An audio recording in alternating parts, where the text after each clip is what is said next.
طول یک هفته اخیر صدها توجیک از ترس جنگ از اوکراین به اروپا پناه بردند. مقامات توجیک گفتند که نزدیک 1700 شهروند توجیکستان از این کشور بیرون شدند، ولی بیش از 3000 نفر دیگر هنوز در اوکراین باقی ماندند. سرنوشت آنهایی که به کشورهای اروپایی آمدند چی خواهد شد و آنهایی که هنوز در این کشوری درگیر جنگ ماندند چی خواهند کرد؟ در این باره از همکارم مومین احمدی میپرسیم که این موضوع رو پیگیری کرده و حالا در استودیو با ماست. مومین سلام. خب آنهایی که به کشورهای اروپایی رسیدند در کجا جایگیر شدند و چه تعدادی از آنها به وطن برگشتند و عموما شرط بازگشت به تاجیکستان چیست و باید حتما همه شهروندان برگردند؟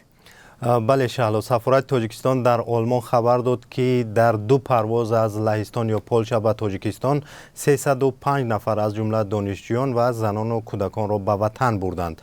در سفارت گفتند که بیش از 60 کسی دیگر در پولشا درخواست بازگشت به تاجیکستان کردند و در صورت از 100 نفر بیشتر شدن خواهشمندان هواپیمای ویژه شهروندان را برمیگرداند. برگرداندن شهروندان رایگان و با کمک آژانسی فرانتکس و خدمات مرزبانی پولشا صورت میگیرد. در سفارت تاجیکستان در آلمان به رادیو آزادی گفتند که تنها خواهشمندان و آنهایی که همچون سیاح یا به کارهای موقتی به اوکراین آمده بودند به تاجیکستان برگردانیده می شوند. اما شهروندان تاجیکستانی که در اوکراین حق اقامت داشتند می توانند در کشورهای اروپایی بمانند.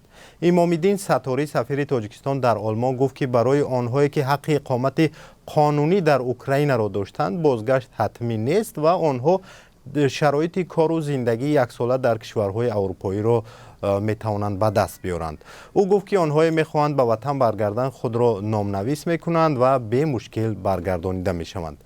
از طرف دیگر به گفته سفیر آنهایی که موقتا در اوکراین بودند و حق اقامت نداشتند یا سندهایشان درست نبود مهلت برای بازگشت به وطن داده می شود. مومین، آنهایی که هنوز در اوکراین باقی ماندند تلاش بیرون شدن از این کشور را دارند؟ در اوکراین شهلا بیشتر آن شهروندان باقی ماندند که یا امکانی بیرون شدن ندارند و یا برایشان اجازه نمیدهند که از این کشور برآیند. مثلا در شهرهای خارکوف، زاپاروژه، اودسا و کیف شهروندان ما بیشتر ماندند.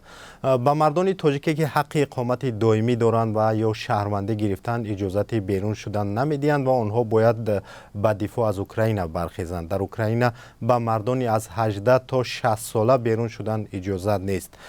برخی همسرانشان را فرستادند و خودشان در اوکراین ماندند. مثلا روز گذشته از شهر زاپاروژه زنی حامله تاجیک با 2 کودکش به پولشا رسید ولی گفت که به شوهرش اجازه رفتن ندادند. زن دیگری در کیف که شوهرش را اجازه بیرون رفتن ندادند خودش هم بیرون نشده است و گفت که همراه با شوهرش در منزل در بیرون از شهر کیف زندگی میکند. حالت‌های هم هست که شهروندان تاجیکستان را از کشورهای اروپایی دوباره به اوکراین فرستادند. مثلا امروز فاطمه یک زن 47 ساله با 2 کودکش که 3 روز پیش به جمهوری چک وارد شده بود دوباره بر شهر پالتاوای اوکراین پس گردانیدند. او گفت که مقامات چک گفتند که سندهایش کمبودی دارد و بیرونش کردند. در عموم تاجیکانی که در اوکراین هستند خیلی در هراسند. زود در شهرهای اوکراین بانگ اضطراب زده می شود و آن شهروندان به پناهگاه ها می گریزند.